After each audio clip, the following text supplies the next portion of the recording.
موضوع الدرس في إثبات المعاد سورة الواقعة تفسير ابن كثير. الحمد لله رب العالمين والصلاة والسلام على أشرف الأنبياء وسيد المرسلين سيدنا محمد وعلى آله وأصحابه أجمعين. اللهم صل على سيدنا محمد وعلى آل سيدنا محمد كما صليت على إبراهيم وعلى آل إبراهيم في العالمين إنك حميد مجيد.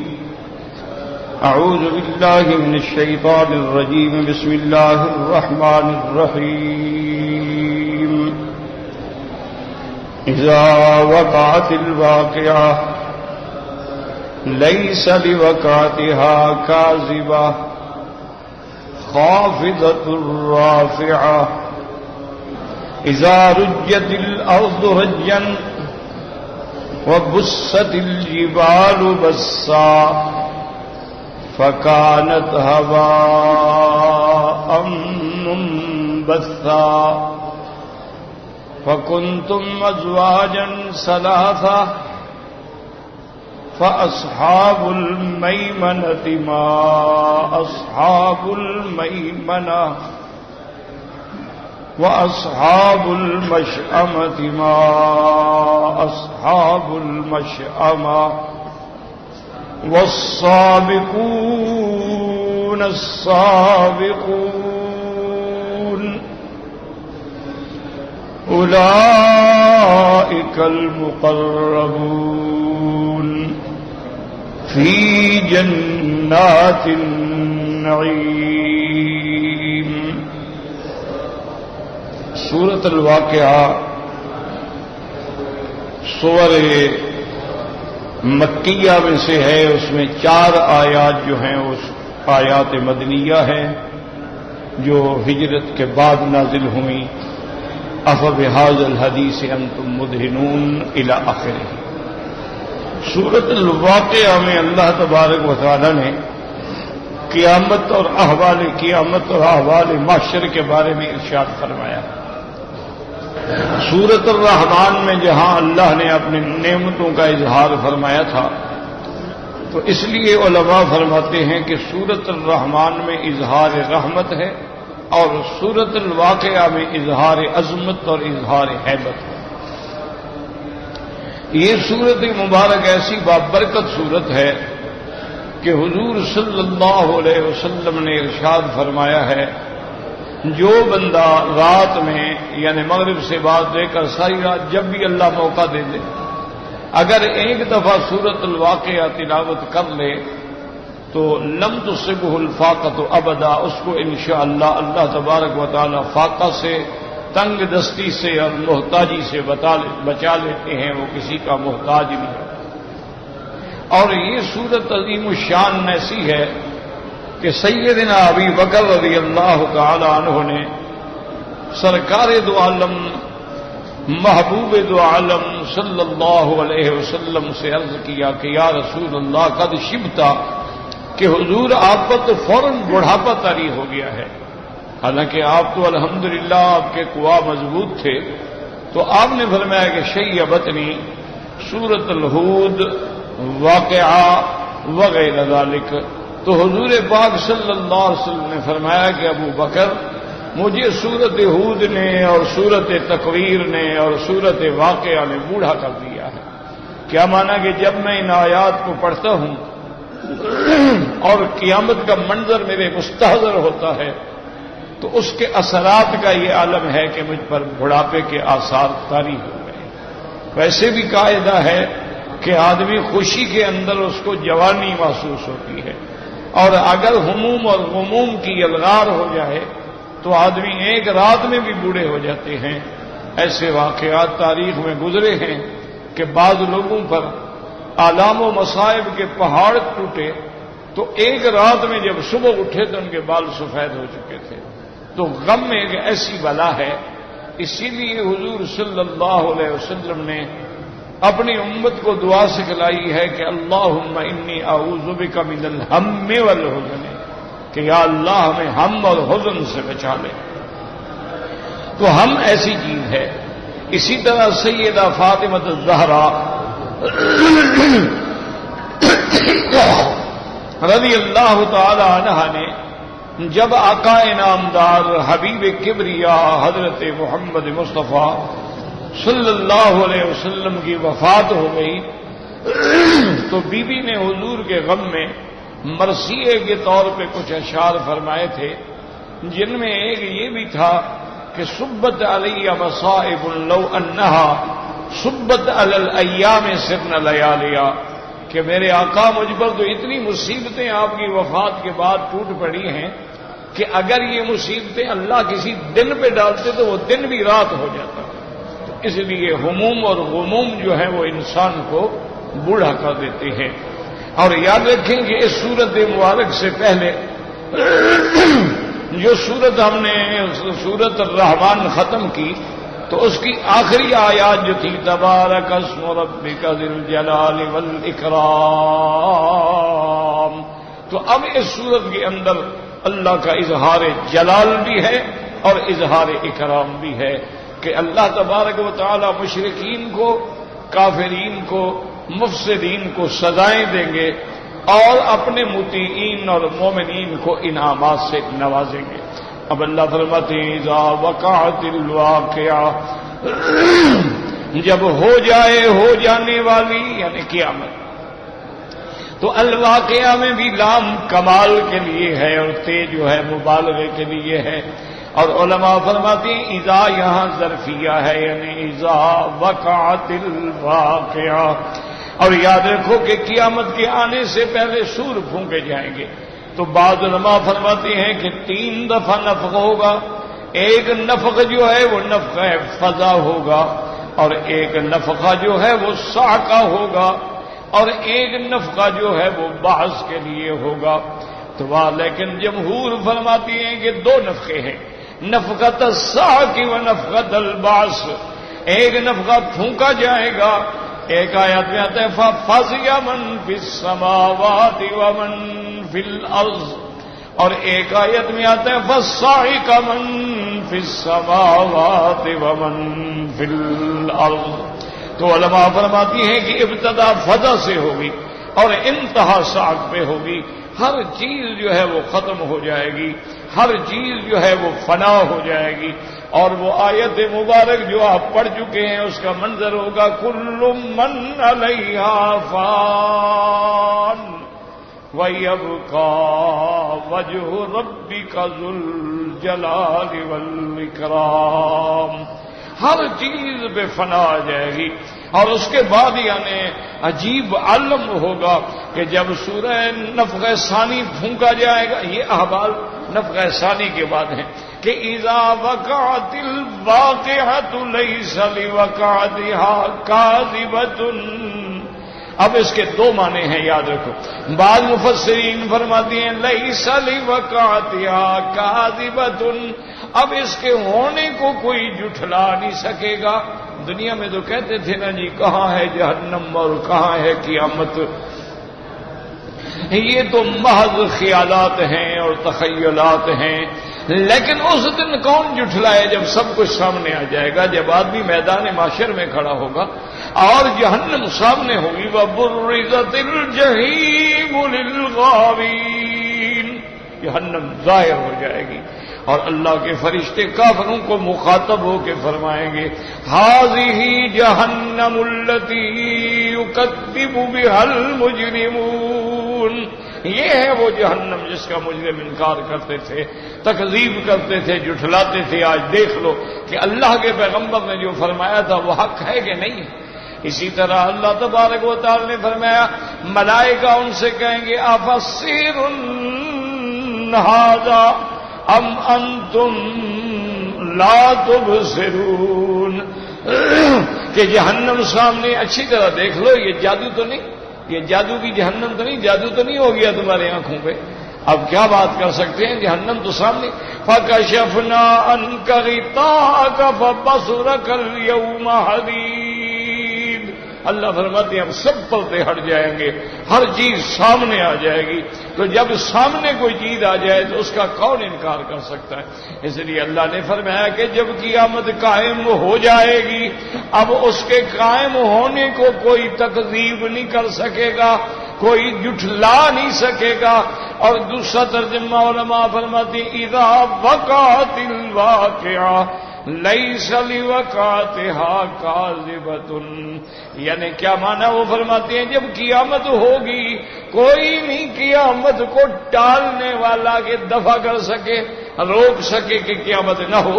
تو ایک ہے کہ کوئی جھٹلا نہیں سکے گا، اور ایک معنی یہ ہوا کہ کوئی اس کو ٹال نہیں سکے گا، وہ ہر حال میں ہو کے رہے گی۔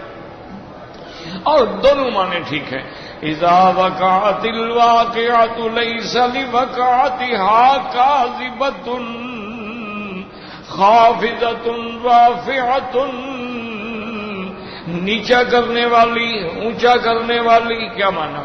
بعض علماء نے یہاں بھی یاد رکھو دو قول ہیں، خافضۃ رافعۃ، وہ دنیا میں بادشاہ، وہ دنیا میں فرائنا، وہ دنیا میں بڑے بڑے جبار، وہ دنیا میں بڑے بڑے متکبر جو زمین پہ اکڑتے تھے اور غریبوں پہ کچھ ان کی نظر بھی نہیں پڑتی تھی، آج اللہ ان اونچوں کو نیچا کر دے گا، اور جو دنیا میں غریب تھے، معذور تھے، محتاج تھے، آج اللہ ان کو اونچا کر دے گا۔ تو اس لیے یہ قیامت کی شان ہوگی کہ خافضۃ رافعۃ، وہ بڑے بڑوں کو نیچا دکھانے والی اور مومنین مساکین کو اونچا کرنے والی۔ تو ایک قول یہ بیان کیا گیا۔ اور بعض علماء فرماتی ہیں کہ خافضۃ رافعۃ کا معنی یہ ہے کہ جب قیامت ہوگی تو آسمان پھٹ جائیں گے، زمینیں بدل جائیں گی، پہاڑ ریزہ ریزہ ہو جائیں گے، تو ایسا حال ہوگا کہ جو اوپر تھا وہ نیچے آ گیا، جو نیچے تھا وہ اوپر آ گیا۔ اب دیکھتے ہیں نا جب زلزلے آتے ہیں تو کیا عالم ہوتا ہے، اللہ معاف کرے، کہ جو چیزیں وہ پہاڑ کی چوٹیاں تھیں وہ نیچے آ گئیں، اور نیچے والے جو تھے وہ اوپر جا پڑے۔ تو اس لیے بھی اس کو کہا گیا کہ وہ احوال قیامت ایسے ہوں گے کہ جب ساری چیزیں جو ہے خلط ملط ہو جائیں گی، نیچے والے اوپر اور اوپر والے نیچے ہو جائیں گے۔ اس لیے فرمایا خافضۃ رافعۃ اذا رجت الارض رجا، اللہ فرماتی ہے کہ جب تھر تھرائے گی زمین، تھر تھرانا، زمین کانپ جائے گی، بدل جائے گی۔ جیسے دوسرے مقام بھی ہے فرمایا اذا زلزلت الارض، اذا زلزلت الارض زلزالها واخرجت الارض اثقالها، اور ایک مقام پہ اللہ فرماتے ہیں وَإِذَا الْأَرْضُ مُدَّتْ وَأَلْقَتْ مَا فِيهَا وَتَخَلَّتْ، یعنی زمین جو ہے اللہ فرماتے ہیں زلزلہ آ جائے گا اور زمین تھر تھر کر کے کانپے گی، اور اس کے بعد نتیجہ یہ ہوگا کہ جو اس کے اندر چھپا وہ بھی سارا باہر پھینک دے گی، کیونکہ زمینیں بھی پھٹ گئیں، آسمان بھی پھٹ گئے۔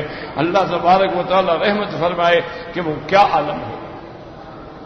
اس لیے خدا بند قدوس میں بار بار ڈراتے ہیں کہ یا ایھا الناس اتقوا ربکم ان زلزلۃ الساعۃ شیء عظیم، کہ اے مسلمانوں، اے انسانوں، ڈرو اپنے رب سے، اپنے رب کی نعمتوں کا انکار نہ کرو، اپنے رب کی رحمتوں کے منکر نہ بنو۔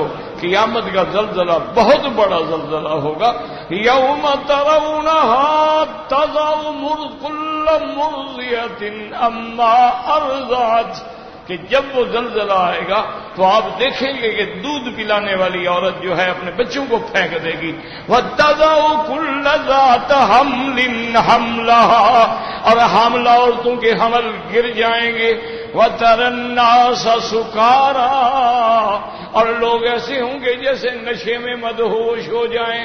اللہ نے فرمایا وَمَا هُمْ بِسُكَارَىٰ، نشہ نہیں ہوگا، وَلَٰكِنَّ عَذَابَ اللَّهِ شَدِيدٌ، تیرے اللہ کا عذاب ہوگا اور عذاب ایسا سخت ہوگا کہ جیسے نشے والے آنکھیں نہیں کھول سکتے، اسی طرح یہ بھی ڈر کے ہمارے آنکھیں نہیں کھول سکے گا۔ اچھا کسی کی کھلی ہے تو بند نہیں کر سکے گا، اور کسی کی آنکھیں بند ہیں تو کھول نہیں سکے گا، نظر بھر کے دیکھ نہیں سکے گا۔ وہ قیامت کا ایک ایسا حول ہوگا، کیوں ہر چیز اب دیکھیں نا، آسمان پھٹ رہے ہیں، چاند تارے گر رہے ہیں، اور سمندر بہکا دیے گئے ہیں، سمندروں کے نیچے سے آگ ظاہر کر دی گئی ہے۔ خود اندازہ لگائیں کہ کیا ہوگا۔ اس کے بعد زمینیں بدل دی جائیں گی، یوم تبدل الارض غیر الارض والسماوات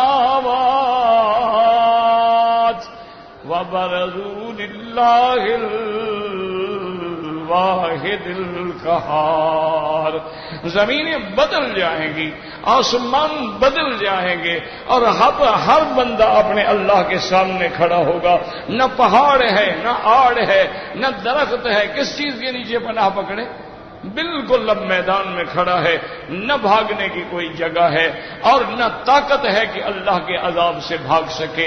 اسی لیے اللہ فرمائیں گے نا کہ یا معشر الجن والانس ان استطعتم ان تنفذوا من اقطار السماوات والارض فانفذوا لا تنفذون الا بسلطان۔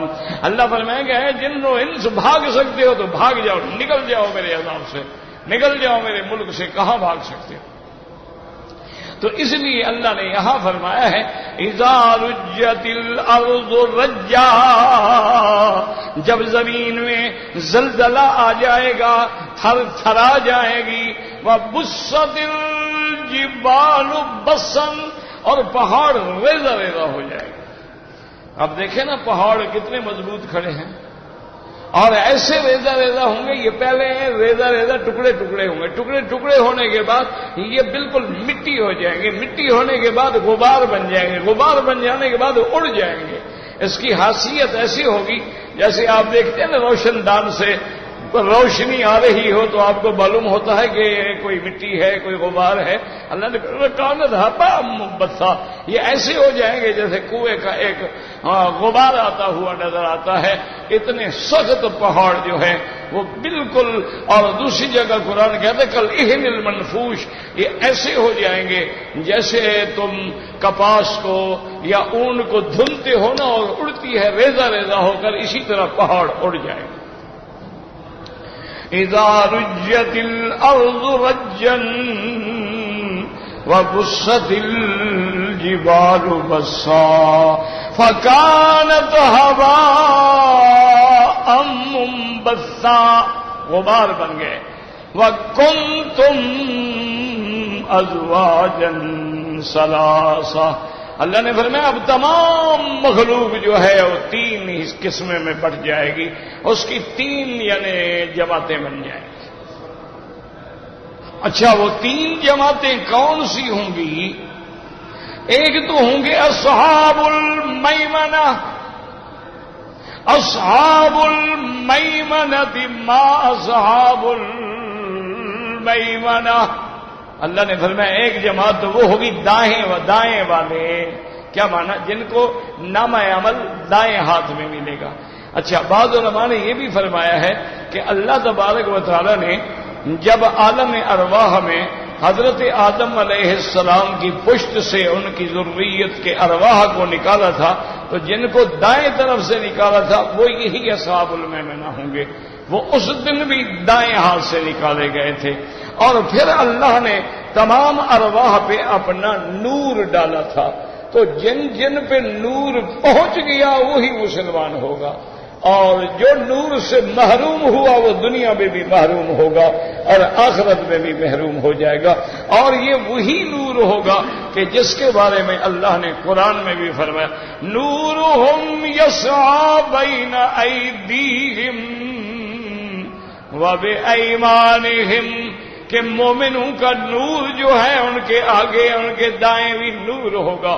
اور بعض علماء فرماتی ہیں کہ بعض مومنوں کا نور تو اتنا ہوگا جیسے یہاں سے یمن تک جا رہا ہو، اور بعض لوگوں کا نور ایسے ہوگا جیسے سیدھا زمین سے آسمان تک جا رہا ہو، اور بعض مومنوں کا نور ایسے ہوگا جیسے کھجور کا تنا سامنے کھڑا ہو، اور بعض مومنوں کا نور اس سے کم ہوگا، اور ادنا نورن سب سے کم درجے کا مومن جو ہے اس کے پاؤں کے انگوٹھے میں روشنی ہوگی، وہ بھی اسی نور میں چل رہا ہوگا، لیکن کافر اور منافق کے لیے نور نہیں ہوگا، یاد رکھیں۔ اسی لیے جب مومن قیامت میں اپنے نور ایمان میں چل رہے ہوں گے تو ساتھ دعا بھی کر رہے ہوں گے، ربنا اتمم لنا نورنا، کہ یا اللہ ہمیں جو تو نے نور دیا ہے نا اب اس کو پورا رکھنا، کامیاب رکھنا، تمام فرمانا، ایسا نہ ہو کہ چھن جائے، کیونکہ اگر نور مل کے چھن جائے تو پھر اندھیرے میں گزارا بڑا مشکل ہوتا ہے۔ اب دیکھو نا، جب تک ہمارے ہاں دیہاتوں میں بجلی نہیں تھی تو ہم سب لوگ گزارا کرتے تھے نا، کوئی دیا جلاتا، کوئی لیمپ جلاتا، کوئی لالٹین جلاتا، کوئی موم بتی جلاتا تھا، لیکن جب سے لائٹ آ گئی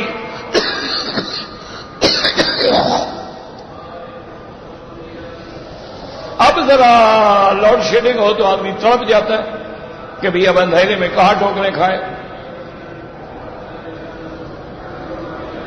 تو اس لیے ہمیشہ یاد رکھیں کہ نور ایمان اور قیامت میں وہ حقیقت نور ہوگا، اسی کی روشنی میں مومن چل رہے ہوں گے۔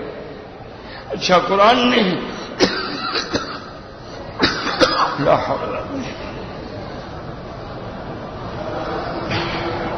حول ولا قوت الا باللہ۔ قرآن نے بغیر منظر بیان کیا ہے کہ جب مومن جا رہے ہوں گے تو منافق پیچھے سے چیخیں گے اور کہیں گے بھئی ٹھہرو تو صحیح، ہمیں بھی تو آنے دو، نقتبس من نورکم، ہم بھی چلو تمہاری روشنی میں چلے جائیں گے،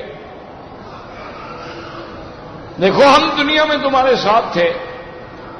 تو اللہ کے حکم سے مومن ان کو جواب دیں گے کہ لرجعوا وراءکم فالتمسوا نورا، وہ کہیں گے پھر تم بھی دنیا میں لوٹ جاؤ، اچھے عمل کرو تو لے آؤ نور۔ تو اب جناب وہ کہاں سے نور لے آئیں؟ تو اس لیے یاد رکھیں کہ اس دن 3 گروہ بن جائیں گے۔ ایک گروہ ہوگا اصحاب الیمین یا اصحاب المیمنہ، داہنے ہاتھ والے، وہ آدم علیہ السلام کے بھی داہنی طرف سے نکالے گئے تھے، اور قیامت میں بھی اللہ ان کو عرش کے داہنی جانب رکھیں گے، اور نامہ اعمال بھی ان کو داہنی ہاتھ میں دیے جائیں گے۔ تو اس لیے ان کا لقب جو ہے وہ ہے اصحاب المیمنہ، وہ دائیں والے۔ اچھا، میمنہ کا لفظ جو ہے یاد رکھو یہ یمن سے بھی ہے کہ وہ برکتوں والے، وہ رحمتوں والے جن کے داہنے ہاتھ میں نامہ عمل ملے گا۔ اور اس کا بھی اللہ نے قرآن میں باقاعدہ منظر بیان کیا ہے۔ اللہ فرماتے ہیں کہ جب بندوں کو نامہ عمل ملے گا تو جس کو داہنے ہاتھ میں ملا، اما من اوتی کتابہ بیمینہ فیقول ہاؤم اقرؤوا کتابیہ، وہ دوستوں کو بلائے گا، بھئی ادھر آؤ یار، ادھر آؤ نا، میرا نتیجہ آ گیا، دیکھو پڑھو، دیکھو میں کامیاب ہو گیا الحمدللہ۔ اور جس کو بائیں ہاتھ میں ملے گا وہ روئے گا، فریاد کرے گا اور کہے گا یا لیتنی لم اوتا کتابیہ، کاش مجھے ملتا ہی نہ، لیکن وہ تو ملنا ہے۔ تو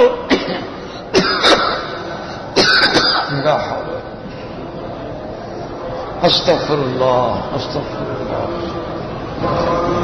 تو اب دائیں ہاتھ والے ہو گئے مومنین، ان کے مقابلے پہ جن کو بائیں ہاتھ میں ملے گا وہ ہوں گے کافر، مشرک، وہ جن کی موت کفر پہ آئی ہو، یاد رکھو، یعنی یہودی ہو کے مر گیا، نصرانی ہو کے مر گیا، وثنی ہو کے مر گیا،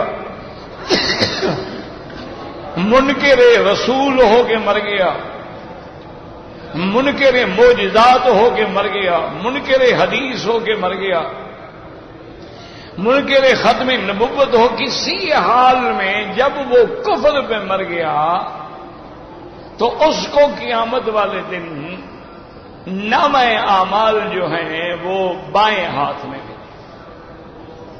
اور ہر جگہ وہ بائیں ہاتھ پہ ہے۔ اسی طرح ایک صحیح حدیث مبارک میں آتا ہے کہ سیدنا آدم علیہ السلام جب داہنی طرف نظر فرمائیں گے تو خوش ہو جائیں گے، اور جب بائیں طرف نظر فرمائیں گے تو آپ رونے لگ جائیں گے، کیونکہ دائنی طرف ان کی وہ امت ہوگی جو قیامت میں اصحاب الیمین کہلائیں گے، اور بائیں طرف وہ لوگ ہوں گے جو اصحاب الشمال ہوں گے، جنہوں نے جہنم میں جانا ہے۔ اب دو تقسیمیں ہو گئیں، داہنے والے ان کے مقابلے پہ بائیں۔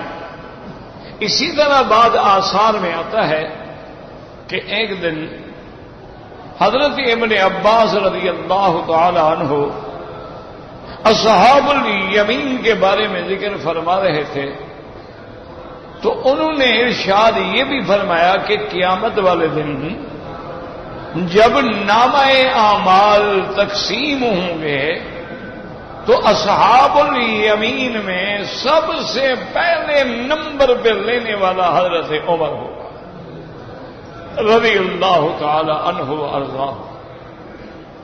تو صحابہ حیران ہو گئے، انہوں نے کہا کہ یا ابن عباس، اگر پہلے نمبر پہ حضرت عمر رضی اللہ تعالی عنہ کو دائیں نامہ عمل ملے گا، فأین ابی بکر، تو ابی بکر کہاں ہوں گے؟ تو آپ نے فرمایا وہی حقا، ہلاکت ہو تیرے لیے، عجیب بات ہے، کیا کہہ رہے ہو؟ اور جب نامہ عمل تقسیم ہو رہے ہوں گے اور حضرت عمر نامہ عمل لے رہے ہوں گے، ابو بکر فتح الملائکۃ فی الجنہ، وہ تو جنت میں پہنچ گیا ہوگا، اس کا تو مقام اتنا بلند ہے کہ وہ تو چلا گیا جنت میں، ابھی یہ نامہ عمل لے رہے ہیں۔ تو بہرحال اس میں کوئی شک نہیں کہ ابو بکر رضی اللہ تعالی عنہ افضل بعد رسول اللہ صلی اللہ علیہ وسلم، حضور کے بعد پوری امت میں افضل الخلائق جو ہیں وہ سیدنا ابو بکر ہیں، ان کے بعد سیدنا عمر ہیں، ان کے بعد سیدنا عثمان ہیں، ان کے بعد سیدنا علی ہیں رضوان اللہ تعالی علیہم اجمعین، پھر اہل بیت ہیں، عشرہ مبشرہ ہیں، اصحاب حدیبیہ ہیں، اصحاب بدر ہیں رضوان اللہ علیہم اجمعین۔ تو اب جناب دو قسمیں تو یہ ہو گئی، ایک قسم ہو گئی اصحاب الیمین اور ایک قسم ہو گئی اصحاب الشمال۔ اب تیسری قسم جو ہے والسابقون السابقون اولئک المقربون فی جنات النعیم۔ والسابقون دوڑ کے جانے والے، سبقت کرنے والے، والسابقون السابقون اللہ کی اطاعت میں سب سے پہلے جانے والے جو ہیں وہ تو سابقون ہیں اور وہ تو مقربون میں ہیں، وہ تو سب سے بڑی شان والے ہیں نا۔ فی جنات النعیم، وہ جنت کے ہمیشہ رہنے والے باغوں میں ہوں گے۔ تو یاد رکھیں کہ یہاں ان کا ذکر بعد میں آیا ہے، لیکن دوسری جگہ پر اللہ نے ان کا ذکر پہلے کیا۔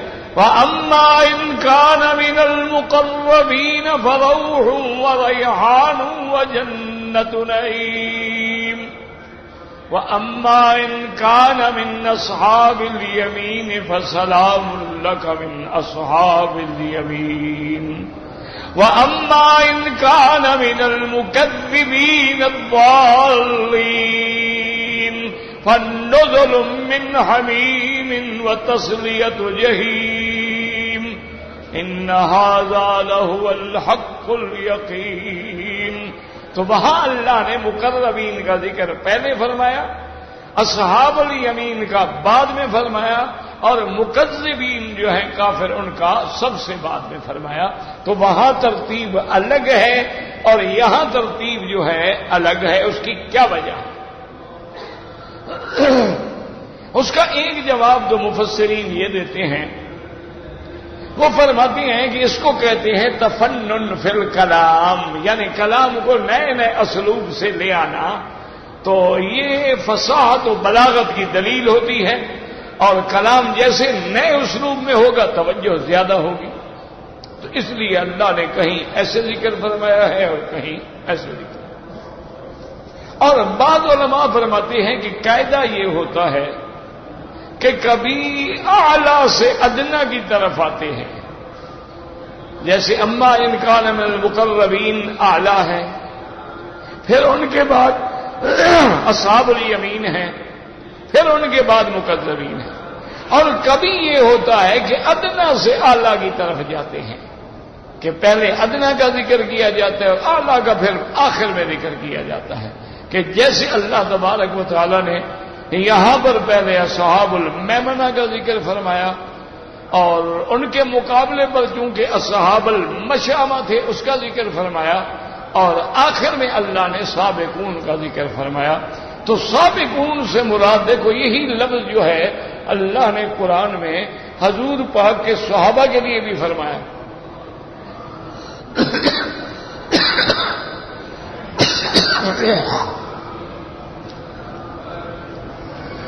اللہ فرماتے ہیں والسابقون الاولون من المہاجرین والانصار والذین اتبعوہم بإحسان. اللہ نے فرمایا سابقون الاولون، سب سے پہلے میرے مدنی پہ ایمان لانے والے، سب سے پہلے اپنی جان نچھاور کرنے والے. تو ان میں وہ جو مہاجرین ہیں، ان کے بعد پھر انصار ہیں، اور ان کے بعد وہ درجہ ہے جو مہاجرین و انصار کا متبع ہو اور خالص دل کے ساتھ ان کی اتباع کرے. ان سے اللہ راضی ہو گیا. اس لیے امام شافعی رحمۃ اللہ علیہ نے بہت بڑی عظیم بات لکھی ہے اپنی کتابوں میں. وہ فرماتے ہیں میرے بھائی غور کر لو، 3 جماعتیں ہیں صرف. ایک سابقون ہیں جو مہاجرین ہیں، وہ تو ہم بن نہیں سکتے، وہ زمانہ بھی گزر گیا، وہ ہجرت کا دور بھی گزر گیا، تو ہم ان میں تو شامل نہیں ہو سکتے. اب دوسری جماعت ہے انصار، انصار مدینہ جنہوں نے مہاجرین کو گلے لگایا، بھائی بنایا، اپنا سب کچھ ان پہ قربان کیا. تو امام شافعی فرماتے ہیں کہ بھائی ہم اس میں بھی نہیں آ سکتے، وہ بھی گزر گئے. مہاجرین کا زمانہ بھی گزر گیا، انصار کا زمانہ بھی گزر گیا. اب نہ تو ہم مہاجرین میں شامل ہو سکتے ہیں نہ انصار میں شامل ہو سکتے ہیں. تو فرمایا صرف اب ایک تیسری جماعت ہے والذین اتبعوہم، اور جو ان دونوں کی اتباع کرے. بس یہ ایک جماعت ہے جس میں ہم شامل ہو سکتے ہیں. اگر تم اس میں شامل نہ ہوئے تو پھر سمجھ لو کہ اللہ نے تمہیں ایمان کی دولت سے محروم کر دیا ہے. چونکہ اللہ کی رضا کی شرط یہ ہے کہ یہ مہاجرین، انصار اور متبعین رضی اللہ عنہم، اللہ ان سے راضی ہو گیا. تو مہاجرین تو ہم بن نہیں سکتے، انصار ہم بن نہیں سکتے. اب ایک ہی جماعت بچ گئی جو مہاجرین و انصار کی اتباع کرنے والی ہے. تو اگر جو ان سے اتباع نہ کریں، جو ان سے بغض رکھیں، جو صحابہ سے عداوت رکھیں، جو صحابہ کو سب کریں، جو صحابہ پہ تبرہ کریں، جو صحابہ پہ الزام لگائے، تو پھر اندازہ خود کر لو کہ وہ کس قسم میں ہوں گے. وہ اللہ کی رضا سے تو نکل گئے، اور جو اللہ کی رضا سے نکل گیا وہ پھر کافروں کا حصہ بن گیا.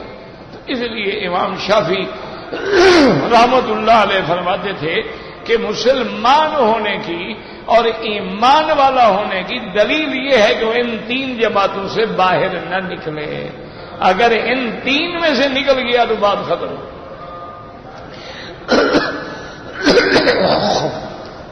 اسی لیے میرے آقا نے بار بار ہمیں جھنجھوڑا ہے کہ علیکم سنتی و سنت الخلفاء الراشدین، کہ میرا رستہ اور خلفاء راشدین کے رستے کو مضبوطی سے پکڑ لو. اگر نجات چاہتے ہو تو پھر ما انا علیہ و اصحابی، صرف اس رستے میں ہے جس میں میں ہوں اور میرے صحابہ ہیں.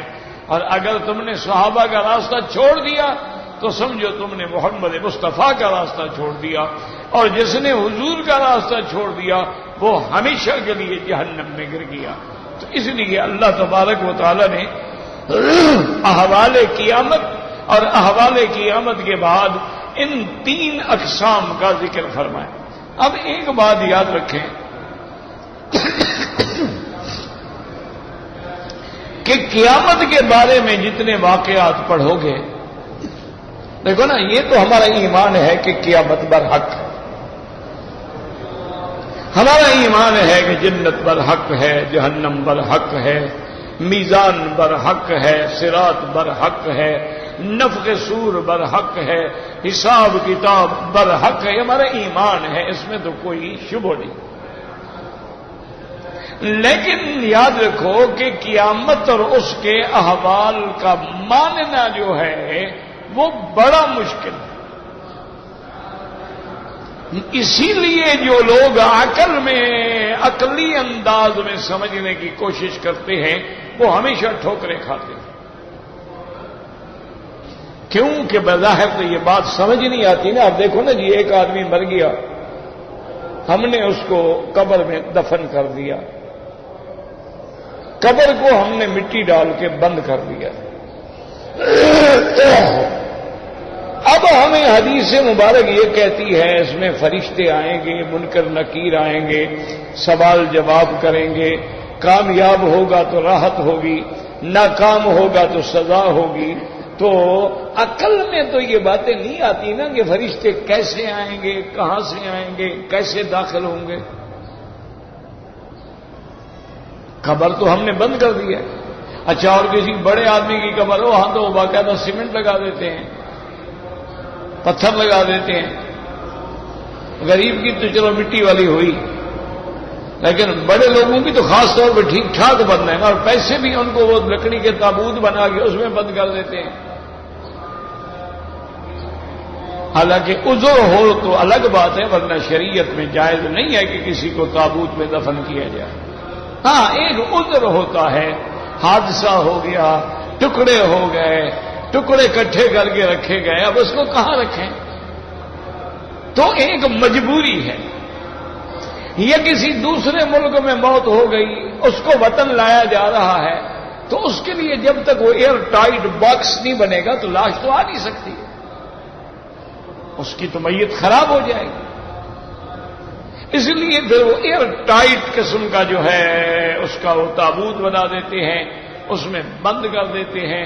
اور جو پیسے والے لوگ ہیں وہ چہرے والی جگہ پہ شیشہ لگوا لیتے ہیں تاکہ چہرہ بھی دیکھا جا سکے. ورنہ بغیر عذر کے تابوت کے اندر بند کرنا جو ہے یہ خلاف سنت ہے. نہ صحابہ کے لیے کبھی تابوت بنائے گئے، نہ کسی انبیاء کے لیے بنائے گئے، اور نہ امام الانبیاء کے لیے بنائے. تو آپ سے پھر کون بڑا ہو سکتا؟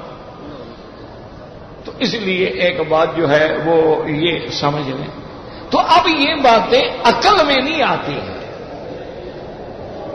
اب حدیث مبارک میں آتا ہے کہ جب مومن کو اللہ قبر میں لے جاتے ہیں اور امتحان میں وہ کامیاب ہو جاتا ہے تو 70 ہاتھ کے قریب اس کی قبر جو ہے وہ کھل جاتی ہے. اب یہ حدیث ہے، اور باقاعدہ 70 ذراعا 70 ہاتھ کا ذکر ہے. اب عقل میں تو یہ بات نہیں آتی نا جی کہ دیکھیں نا، ہم نے یہاں ایک آدمی کو دفن کیا، یہاں مرد ہے، یہاں عورت ہے، تو قبر جب کھلے گی تو کیا ہوگا؟ یعنی یہ اس کی قبر میں چلا جائے گا، اس کی قبر میں آ جائے گی. تو یہ باتیں عقل میں نہیں آتی. اسی وجہ سے لوگ جو ہیں اللہ معاف کرے وہ قیامت کے منکر ہو کے کافر ہو گئے، اور بعض علماء جو ہیں حتیٰ کہ بڑے بڑے عالم علم والے پہاڑ علم کے وہ عذاب قبر کے منکر ہو گئے. حالانکہ عذاب القبر جو ہے یعنی امام احمد بن حنبل رحمۃ اللہ علیہ نے لکھا ہے کہ عذاب القبر حق، کہ تمام ائمہ اربع چار ائمہ کا اتفاق ہے کہ عذاب قبر حق ہے. لا ينکرها الا ضال او مضل، اس کا انکار وہی کرے گا جو خود گمراہ ہے اور لوگوں کو بھی گمراہ کر رہا ہے. ان کا عذاب قبر حق ہے. تو اس لیے یاد رکھو یہ باتیں عقل میں نہیں آتی. اس لیے بزرگ فرماتے ہیں کہ یاد رکھو عقل ایک نور ہے، لیکن ایک نور سے مسئلہ حل نہیں ہوتا. اگر رات اندھیری ہے، تیری آنکھیں ہیں لیکن تو نہیں دیکھ سکتا. ایک نور تو ہے لیکن آگے نور نہیں ہے. اچھا دن میں نور ہے لیکن بندہ اندھا ہے، وہ بھی نہیں دیکھ سکتا کیونکہ ایک نور ہے اور دوسرا نور نہیں. اسی طرح سمجھ لو کہ جتنے قرآن و حدیث کے مسائل ہیں اس کے لیے عقل بھی ہو اور نور ایمان بھی ہو. اگر ایمان والا نور نہیں ہوگا تو یہ مسئلے بھی سمجھ نہیں آئے. کیونکہ عقل نہ ہو تو پھر تو اس پہ شریعت ہی نہیں ہے نا. اگر کوئی مجنون ہے پاگل ہے اس پہ تو شریعت کے احکام ہی نہیں ہوتے.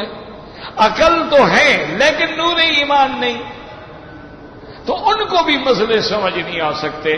عقل بھی ہو نور ایمان بھی ہو تو پھر دیکھیں نا کہ جب ابو جہل نے سیدنا ابی بکر رضی اللہ عنہ سے کہا کہ آپ کے صاحب نے فرمایا ایک رات میں آسمانوں پہ گئے اور سیر فرمائی واپس آ گئے، یہ ہو سکتا ہے؟ ابو بکر صدیق نے آگے بحث نہیں کی ہو سکتا ہے نہیں ہو سکتا ہے. انہوں نے کہا ایک بات بتاؤ، جو کہہ رہے ہو یہ بات میرے آقا نے رحمت دو عالم نے فرمائی ہے؟ انہوں نے کہا ابھی میں سن کے. انہوں نے کہا صدق رسول اللہ. بس انہوں نے کہا عجیب بات ہے بھائی، تم نے جا کے حضور سے پوچھا تو ہوتا نا. انہوں نے کہا ابو جہل جب ہم جبریل کے آنے جانے کے قائل ہیں تو نبی پاک چلے گئے تو کون سی مشکل ہو گئی؟ تو اس لیے اب نور ایمان آ گیا تو مسئلہ سمجھنے میں دیر ہی نہیں لگی. اب نور ایمان آ گیا کہ جی وہ فرشتے قبر میں کیسے جائیں گے، تو فوراً ایمان کہے گا هو الذی یصورکم فی الارحام کیف یشاء. اللہ فرماتے ہیں جب تم 3 اندھیریوں کے اندر ماں کے رحم میں تھا وہاں ہم نے تیری صورت بنائی، اور وہاں فرشتہ گیا، فرشتے نے سارا کام کیا. اللہ سے پوچھا مولا رزق کتنا ہے، عمر کتنی ہے، اجل کتنی ہے، سعید ہے شقی، سب کچھ ہو رہا ہے لیکن ماں کو بھی پتہ نہیں.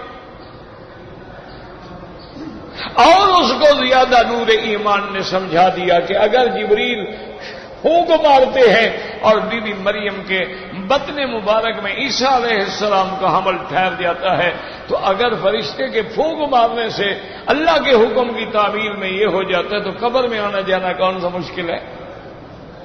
اور نور ایمان نے ہمیں بتلا دیا کہ حضور پاک نے خود فرمایا کہ میں نے معراج والی رات دیکھا ہے کہ میرا بھائی موسیٰ علیہ السلام قائم یصلی فی قبرہ، وہ اپنی قبر مبارک میں کھڑے اور نماز پڑھ رہے تھے.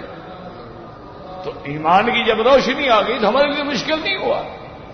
ایمان کی روشنی آ گئی تو ہمیں عذاب قبر کے بارے میں بھی حدیث ملی.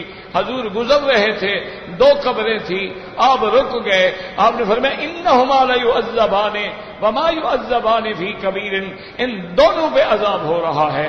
تو جب حضور عذاب دیکھ رہے ہیں، تصدیق فرما رہے ہیں، تو جن کا اللہ کے نبی پر ایمان ہے اور نور ایمان ہے ان کے لیے تو کوئی مشکل نہیں.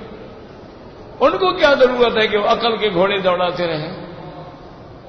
اچھا اس کے علاوہ علماء نے فرمایا کہ یاد رکھو کہ ایک آدمی رات کو سویا ہوا ہے نیند میں، خواب میں دیکھتا ہے کہ ایک بہت بڑا محل ہے، باغات ہیں، نہریں ہیں، اور میں جناب ان محلات میں بیٹھا ہوں اور سیر کر رہا ہوں. حالانکہ وہ اتنے چھوٹے سے کمرے میں سویا ہوا ہے، اس میں یہ سارے محل کہاں سے آ گئے؟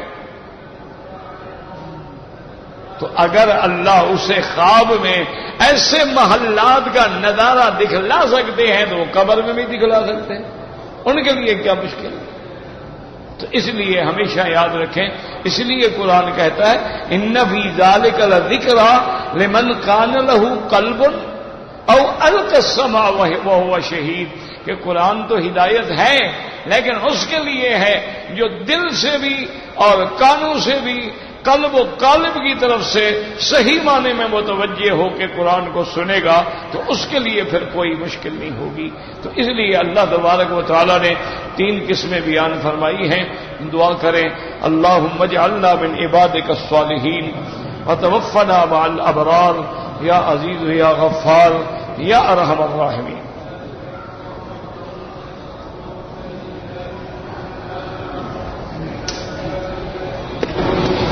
ایک عورت ہے، وہ دین کا کام الحمدللہ کرتی ہے، بہت ساری عورتیں ماشاءاللہ دین کے لیے بھی محنت کر رہی ہیں، دعوت کر رہی ہیں، گھروں میں جا کے دوسری بچیوں کو قرآن سمجھاتی ہیں، دین سمجھاتی ہیں، تبلیغ کرتی ہیں، بڑی اچھی بات ہے۔ کہتا ہے کہ اس کا شوہر فوت ہو گیا ہے تو اب وہ دین کے کام میں لگی رہے یا شادی کرے؟ شادی کرے، شادی بھی تو دین کا کام ہے نا، شادی کرنا جو ہے یہ دین کا کام ہے۔ عورت کو اگر وہ جوان ہے، بیوہ ہو گئی یا مطلقہ ہو گئی، اس کو فوراً شادی کرنا چاہیے، ورنہ دین کیسے بچائے گی، ایمان کیسے بچائے گی؟ یہ تو کافروں کی رسمیں ہیں، ہندوؤں کی رسمیں ہیں کہ وہ بیوہ عورتوں کی شادی نہیں کرتے۔ بعض تو خامد کے ساتھ ستی کر کے جلا دیتے ہیں، اور بعض اگر جلاتے نہیں ہیں تو بس وہ عورت پھر ہمیشہ کے لیے منحوس ہے اور نحس ہے، اس کا کھانا پینا، برتن اٹھنا بیٹھنا بھی الگ ہے، اور کوئی اس کے ساتھ اچھی بات نہیں کرتا ہے، تو یہ جاہلیت ہے۔ فوراً اسی لیے اللہ کی حکمتیں ہیں۔ اللہ تبارک و تعالی اگر چاہتے تو میرے مدنی محبوب کے لیے کنواری عورتوں کی کوئی کمی تھی؟ مکے کے تو سردار جان دیتے تھے حضور پہ، لیکن حضور پاک نے پہلی شادی ہی بیوہ سے کی ہے، تو ہمیں سبق دیا گیا۔ اور تمام شادیاں حضور کی جو ہیں کنواری لڑکی صرف بی بی عائشہ۔ تو اس لیے یہ کوئی دین کا کام نہیں ہے کہ خامد مر جائے اور عورت بیٹھی رہے، اور جی میں بچوں کے لیے بیٹھی ہوں، میں نے بچوں کو سنبھالنا ہے، بچوں کو اللہ سنبھالتا ہے۔ آپ بہرحال آسان طریقہ یہ ہے جب رشتہ آئے استخارہ کرو کہ یا اللہ یہ میرے لیے اور میرے بچوں کے لیے آدمی بہتر ہوگا۔ اگر استخارے میں خیر ہے تو بس فوراً نکاح کرو، استخارے میں خیر نہ ہو تو نہ کرو۔ جب آدمی استخارہ کر کے کام کرتا ہے پھر شرمندگی نہیں ہوتی، پریشانی نہیں ہوتی۔ ایک آدمی نے عمرہ کیا ہے، اس نے احرام جو ہے وہ حرم سے باندھا ہے، اگر حرم کے باہر نہیں کیا تو اس کا عمرہ نہیں ہوگا۔ احرام کے لیے لازم ہے کہ وہ حد حرم سے باہر جا کے احرام باندھے۔ اگر عمرے کا احرام باندھنا میرے بھائی، مصیبت یہ ہے کہ آج کل ہمارے نوجوان بچے ہوتے ہیں، وہ 4 کتابیں پڑھ لیتے ہیں پھر جذبات میں آ جاتے ہیں، اللہ ان کو بھی ہدایت دے۔ ایک لفظ انہوں نے پڑھ لیا ہے کہ اہل مکہ تھا، مکہ تھا، لیکن یہ نہیں دیکھا کہ یہ کس باب میں حدیث ہے، یہ نہیں دیکھا کہ یہ حج والوں کے لیے ہے یا عمرے والوں کے لیے ہے، یہ نہیں دیکھا کہ بی بی عائشہ صدیقہ رضی اللہ تعالی عنہ، یہ معابدہ جس کو آج کل آپ کہتے ہیں نا معابدہ، جہاں بلدیہ والا دفتر بھی ہے اور کبھی گورنر کا دفتر بھی ہو، یہ معابدہ والا علاقہ جو ہے نا، یہاں حضور پاک نے خیمے لگا کے قیام فرمایا تھا، اور یہیں سے آپ نے حکم دیا حضرت عائشہ کے بھائی کو کہ اپنی بہن کو تنعیم لے جاؤ اور وہاں سے احرام بندوا کے عمرہ کرواؤ. تو اگر حرم سے احرام باندھنا عمرے کا جائز ہوتا تو حضور فرماتے عائشہ یہاں سے احرام باندھو اور جا کے طواف صفا کر لو.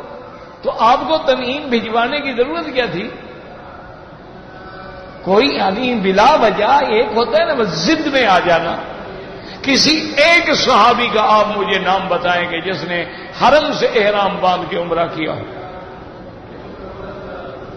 ایک صحابی کا نام بتائیں. حضور صلی اللہ علیہ وسلم فتح مکہ کے دن موجود ہیں مکے میں، مکہ فتح ہو گیا ہے، اب تو دشمن کی طاقت نہیں نا آگے بات کر سکے. لیکن حضور تشریف لے گئے غزوہ حنین کے لیے.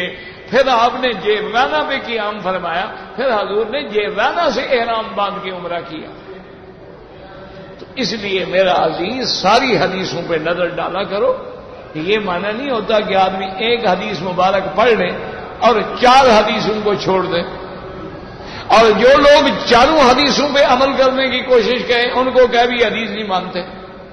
جو ایک مانے وہ تو مانتا ہے، جو 4 مانے وہ نہیں مانتے.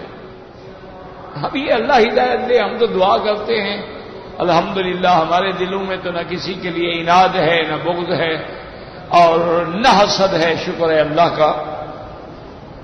بہرحال وہ عمرہ نہیں ہوا، دوبارہ عمرہ کریں. کہتے جی کہ بیوی اپنے زیورات کی زکوٰۃ کے لیے پیسے کہاں سے لائے؟ زیور بیچے، زیور نہیں ہے اس کے پاس، کہاں سے لائے؟ وہ پیسہ تو اس کے پاس ہے، سونا اس کے پاس ہے، چاندی اس کے پاس ہے جناب، پہننے کے لیے موجود ہے، اللہ کے لیے نہیں ہے. عجیب بات ہے، کہاں سے لے آئے؟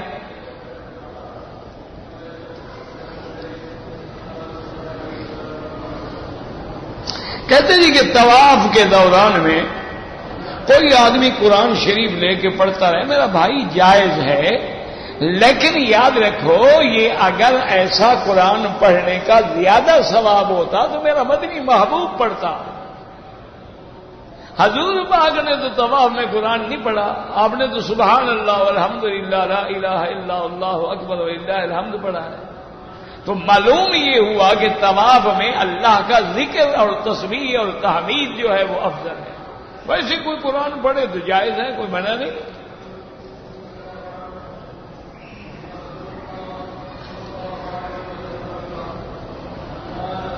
عشاء کے وتر میں نہیں پڑھتا ہوں. صبح کو 5 بجے اٹھنے کے بعد جو ہے میں 4 رکعت پڑھ کے، یعنی 8 رکعت تو آپ کی ہو گئی نا جی تہجد، اور 1 رکعت وتر پڑھتا ہوں. ٹھیک ہے، لیکن یاد رکھیں کہ احناف کے نزدیک وتر 3 رکعت ہوتے ہیں. اچھا ایک بات یاد رکھو کہ کبھی اسی لیے میں کہتا ہوں نا کہ خدا کے لیے حدیث مبارک پڑھا بھی کرو، سمجھا بھی کرو. حضور پاک نے 3 صورتیں بتائی ہیں وتر میں پڑھنے کے لیے یا 1 بتلائی ہے؟ پہلی رکعت میں کیا پڑھے؟ سبح اسم ربک، دوسری میں، تیسری میں، تو 3 ہوئی رکعتیں گے، 1 ہوئی. ہاں جی، تو حضور 1 سورت بتاتے نا کہ بس کل پڑھ لو. 3 صورتیں کیوں بتائیں؟ بہرحال ہم جو پڑھتے ہیں 1، وہ بھی 2 رکعتیں ملا کے پڑھتے ہیں. یاد رکھو فرق صرف اتنا ہے کہ 2 کے بعد وہ سلام پھیر دیتے ہیں اور 1 رکعت کے لیے کھڑے ہو جاتے ہیں. اور احناف جو ہے وہ سلام نہیں پھیرتے، وہ آخر میں سلام پھیرتے ہیں. وہ بھی 1 رکعت تو نہیں پڑھتے نا اکیلے، ہم لازماً پہلے 2 رکعتیں پڑھ کے ملاتے ہیں. تو رکعتیں تو 3 بڑھ گئی. انہوں نے 2 سلام سے پڑھی، ہم نے 1 سلام سے پڑھی.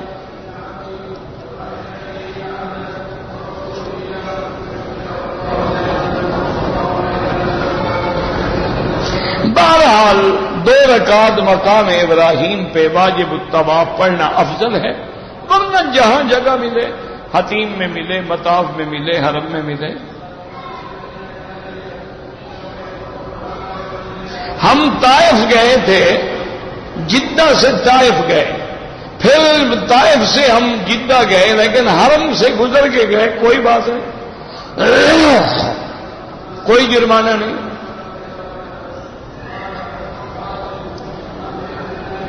کہتے ہیں کہ بھئی تمام درخت جو ہیں وہ تو قیامت والے دن جب حضرت عیسیٰ علیہ السلام اتریں گے تو وہ کہیں گے کہ میرے پیچھے یہودی ایک درخت ہے جو نہیں بولے گا، بعض اس کو تھوار کہتے ہیں، بعض کچھ کہتے ہیں۔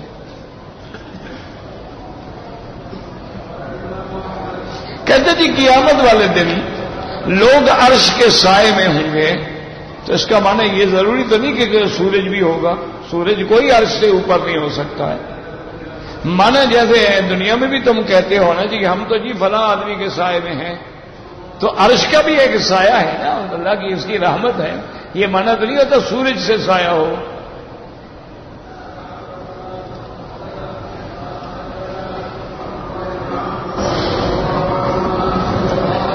اگر کوئی آدمی زندہ ہے اس کے لیے عمرہ یا طواف آپ اپنے لیے کریں، اس کے لیے دعا کریں۔ کہتے ہیں جی کہ شلوار اگر ٹخنوں کے نیچے ہو تو بالکل حرام ہے، میری ہو کسی کی ہو، اللہ ہدایت دے۔ میری والدہ بیمار ہیں، اگر میں ان کی طرف سے حج بدل کروں بالکل کر سکتے ہیں۔ مکھیاں مارنی جائز ہیں، بالکل مارنی جائز ہیں۔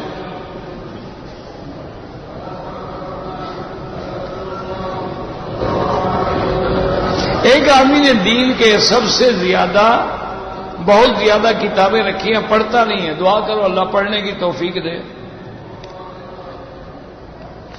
اگر نمازیں زیادہ قضا ہو گئی ہیں سب سے پہلے توبہ کرو، اللہ توبہ سے گناہ معاف فرما دے، اور اس کے بعد پھر یہ ہے کہ قضا نفلیں نہ پڑھا کرو، ہر نماز کے ساتھ ایک ایک دو دو قضا پڑھ لی۔